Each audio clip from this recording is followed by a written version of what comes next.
Hey, sweeties. Lisa here with another hashtag 78 days, and today we're going to be diving into one of my favorite cards in the pack, the Seven of Wands. Um, yeah, and apologies, the lighting is screwy again. I'm filming at night. Interesting play of shadows. Um, Nice raccoon eyes happening. So hopefully that's not too distracting. The Seven of Wands. Why do I love this card so much? In many ways, it's because, going back to the very start of my journey with tarot, back in the late 80s, really, I've always understood and read this card against the grain of traditional readings. And to kind of understand that, let me just quickly recap the path we've been seeing in the Wands as a suit about the fire of will, of drive, of this kind of energetic oomph that takes us forward in the world, that is all about us engaging our bodies, our minds, our hearts, the whole shebang in order to realize or manifest something in the world. As we've seen, in the first half of the minor suit, at stake with this path of the fiery will is really this question of how we find an opportunity, how we seize it, how we walk through the gate, how we commit ourselves to a path, the ways in which we may interpret that work as individual, as my work alone, the work that I do over and against the world, like I impose my will upon the earth. And in that sense, the Wand's energy can feel competitive and combative. It can be that side that that identification of Wands with the knight in the court cards. It can be that side of like going into battle, smiting your enemies on a quest, saving the damsel in distress, but having to fight your way through. So for me, the Five of Wands is a card that is, very often talking about that relationship to a world that feels combative or feels political, where everybody's jockeying for position and vying against each other. It can also be a way in which we experience what it means to feel recognized, what it means to have a strong identity, like, to triumph in this world, the triumph of our will, of our spirit, of our energies, of our activities, involving the way in which our world of energetic pursuit gets recognized by others. So in many ways, these first 6 cards of the suit are about how my will gets activated and the extent to which that feels solitary, the extent to which that involves my relationship to a community. Is that a community of brothers and sisters? Is it a community of rivals? And traditionally the Seven of Wands is a card that's very much about me against the world. It's a card that says stand your ground. It's a card that might be about a feeling of needing to defend ourselves, but also recognition that we have the vantage point. This figures on higher ground. So, that sense of when they aim low, we go high, as Michelle Obama said. But just to stand firm, right? So, that's a good meaning, and I can imagine in a lot of circumstances that message of, stand your ground, you've got the vantage here, feel strong, feel empowered, you can do this, you've got this, that would be a really great message to hear. But for some reason, I've just, since the beginning of my work with the 78, I have interpreted this card as the Bodhisattva card. Now, in Buddhism, the Bodhisattva is the being who has tasted the truth of liberation, the possibility of freedom from suffering, of freedom from dis-ease, and who, instead of pursuing their own liberation singularly and in a solitary way, has decided to find ways to liberate others. So this attitude of service. But the Bodhisattva, that can make it sound like the Bodhisattva is just like, this kind of self-sacrificing figure. But the truth of the Bodhisattva is that, he recognizes that there is no separate me. Like, if I'm going to be liberated, it's because the whole world is free. My peace, my joy is a joy that is shared by others. There is no separate me that will really feel at ease. So in a way, the Bodhisattva is the kiddo who recognizes that, you know what, this is never going to lead to happiness if we're just rivals all the time, if we're just trying to struggle for top dog. That's not going to lead us to happiness. So then what will? And I just see this figure as someone who is, on the mountain, aware of a higher path, a path that is more spacious, more nourishing, and is willing to help all of us find that path. I'm in many ways I'm working really against this image, but there have been other decks that see what I see, and probably my favorite of these is Maggie Stiefvater's Raven's Prophecy, which is a deck that I really love. I own 2 copies of it. I own an older version of it that I've edged in black, and these cards are kind of thick and beefy. And then I own a newer version, the new Llewellyn format. These are much more supple and flexible and kind of slick cards, and I've edged these in orange. And I actually really like both versions, so I'm happy to have both.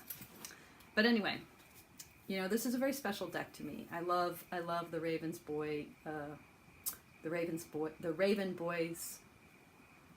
That's not what it's called. The Raven Boys Chronicle. Her books. I love the I love the books, and I love the cards. So the Ace of Wands. Now, for Stiefvater, the whole deck.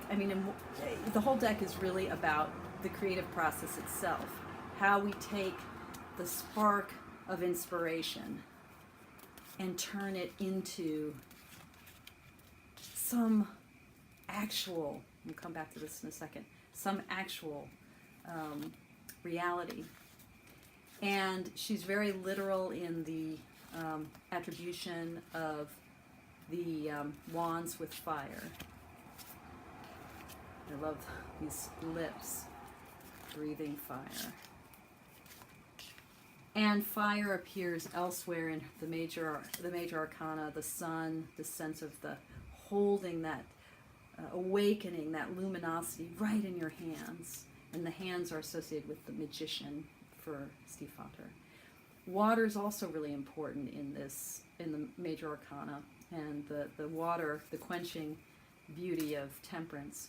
But then this relationship between the hermit's lamp, and the Hierophant, really making that connection, that strong connection between a kind of organized, disciplined spirituality of the Hierophant and the more mystical, intuitive, inward-facing work of the hermit.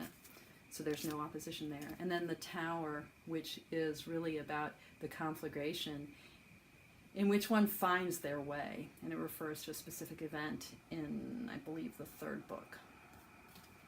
I could be wrong about that. At any rate, coming back to the Seven of Wands.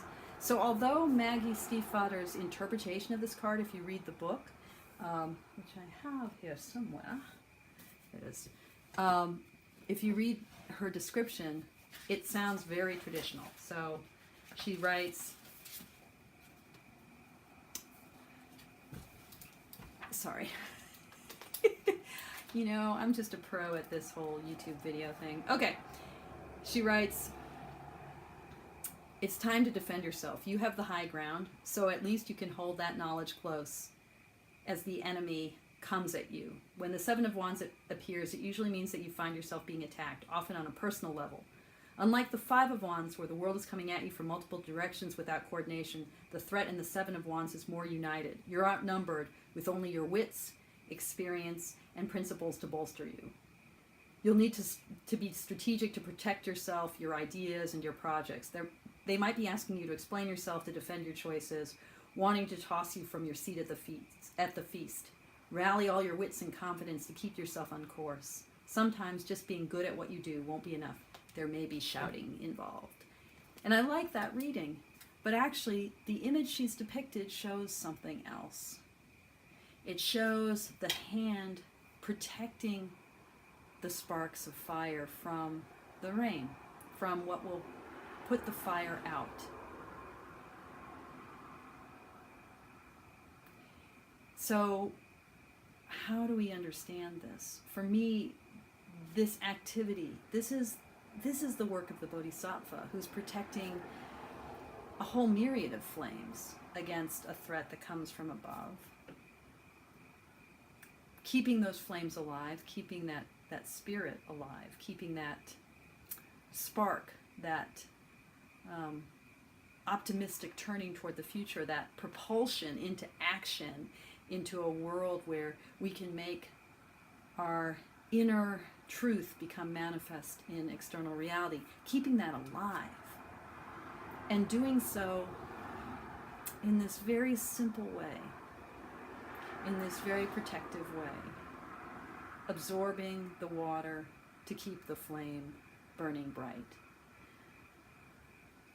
So how do we stand our ground? For me, the point of the Seven of Wands is to encourage us to see that standing our ground is standing ground on behalf of a whole world with which we are connected. There is no personal battle that is simply about the little self.